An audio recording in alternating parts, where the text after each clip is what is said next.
లోక కళ్యాణం కోసం పుట్టాడు కాబట్టి ఆయన పుట్టినరోజునే కళ్యాణం చేయడం అనేటువంటిది జరుగుతుంది. ఎవ్వరూ కూడాను జన్మతారలో మగపిల్లలకు పెళ్లిళ్ళు చేయరు. అలాంటిది రామనవమి ఆయన పునర్వసు నక్షత్రం రోజునే ఆయన కళ్యాణం చేయడం జరుగుతుంది.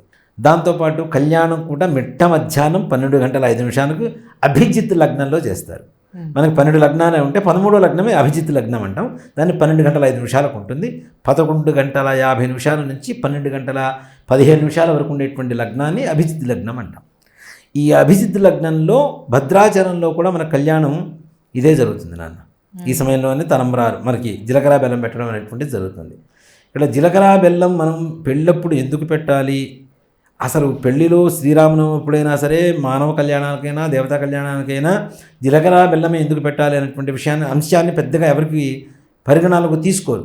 లగ్నశుద్ధి, అష్టమశుద్ధి, పంచమశుద్ధి, సప్తమశుద్ధి కలిగి ఉండటం, లగ్న ద్వాదశ శుద్ధి కలగటం, ద్వాదశంలో వ్యయంలో నీచగ్రహాలు లేకుండా ఉండటం, లగ్నాన్ని స్వగ్రహాలు చూడటం, ఇవన్నీ కూడాను సుముహూర్తాలకు ఉండేటువంటి లక్షణాలు.